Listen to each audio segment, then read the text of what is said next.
আসসালামু আলাইকুম রহমতুল্লাহি ওবরকাতুহু। আশা করি হয়তো আপনারা ভালো আছেন। আলহামদুলিল্লাহ, আমিও আল্লাহর রহমতে অনেক অনেক ভালো আছি। আপনাদের দোয়া সবসময় আসলে আল্লাহ তাআলা আমাকে সবসময় ভালো রাখে। তো এখন কাজের ফাঁকে একটু ভিডিও করতে চলে আসছি, আপনাদের সাথে একটু গল্প করতে। কারণ আপনাদের সাথে কিছু কথা যদি শেয়ার করতে পারি, মনের আবেগের কথাগুলা আসলে ভালো লাগে। কারণ কার সাথে শেয়ার করব, শেয়ার করার মতো কোনো একটা ব্যক্তিও নাই যে আমি আজকে আমার কথাগুলা আমার একজন আপনজনকে আমি শেয়ার করব, যে আমার কথাগুলা সে বিশ্বাস করবে।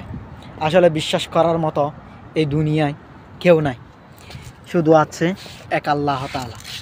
তো এখন কাজের ফাঁকে একটু হামদানিয়া মধ্যে বসে আছি, রাজাহি ব্যাংকের পিছনে। এগুলা এই হামদানিয়া অনেকেই চিনে, যারা সৌদিয়ার মধ্যে থাকে তারা অবশ্যই চিনবে। তো আসলে মনের কষ্ট হচ্ছে যে এই প্রবাস জীবনে আসার পর আসলে কাউকে আপনভাবে যে আমি কাছে পাইনি, যে আজকে আমি তাকে আমার মনের কষ্টগুলো আমি তার কাছে একটু শেয়ার করব, কিন্তু কেউ নাই। এই দূরপ্রবাসে আমি একাই চলি। শুধু এক আমার উপরওয়ালাই আমার পাশেই থাকে। আসলে যেই কাজে আসছি, এই কাজে নাই কোনো ঘুম, নাই কোনো বিশ্রাম, শুধু ডিউটি আর ডিউটি। সারাক্ষণ কাজ আর কাজ।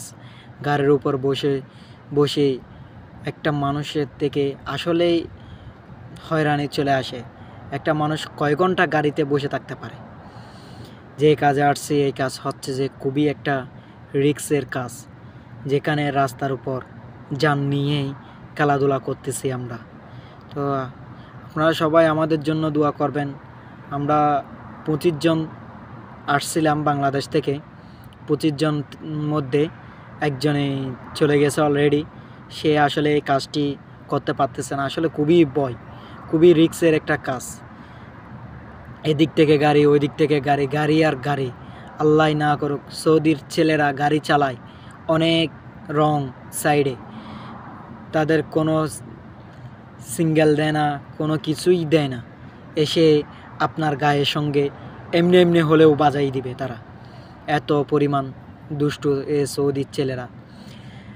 তাও আবার বড়রা মোটামুটি ঠিক আছে, কিন্তু আমাদের বয়সে যারা ইয়ং যেগুলা ছেলে, সৌদির মধ্যে ছোটো বড় মানে ছোটোরা বেশি গাড়ি চালায় বেশিরভাগ, কিন্তু বড়রা একটু কম চালায়।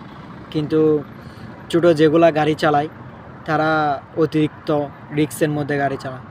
হয়তো আল্লাহ তাআলা আসলে আমাদের উপর রহমত আছে বিদায় হয়তো আমরা বেঁচে আছি। আল্লাহ তাআলা আমাদেরকে রহমত করুক, আরও হায়াত চাই। আপনাদের কাছ থেকে সবসময় দোয়া এবং ভালোবাসা চাই। বাংলাদেশে আসলে আমাদের প্রবাসীরা যে পরিমাণ রেমিটেন্সের টাকা পাঠায়, আসলে আমাদের বাংলাদেশের প্রবাসীরা বাংলাদেশে গেলে শান্তিতে থাকতে পারে না। কারণ এয়ারপোর্টে গেলে এয়ারপোর্টের কিছু ডাকাত আছে যারা এখান থেকে কষ্ট করে সামান নিয়ে যায়, ওইগুলা চুরি করে ফেলে। কিছু অলংকার নিয়ে গেলে ওইগুলাও চুরি করে ফেলে তারা। আসলে এই জিনিসগুলো শুনলে খুবই কষ্ট লাগে। তো আসলে একটা জিনিস বলবো, যে আমাদের প্রবাসীরা বাংলাদেশে গেলে যেন শান্তি চাই এয়ারপোর্টের মধ্যে। এই জিনিসটা প্রধানমন্ত্রীর কাছে আমাদের প্রবাসীদের একটা অনুরোধ থাকবে সব সময়। তো আপনারা সবাই আমাদের জন্য দোয়া করবেন, এবং আল্লাহর কাছে আমরাও দোয়া করি সব সময়, নামাজ দোয়া পড়ে, যেন আল্লাহ তাআলা প্রত্যেককে যেন বিপদ থেকে রক্ষা করে। তো সবাই ভালো থাকবেন, সুস্থ থাকবেন। আসসালামু আলাইকুম।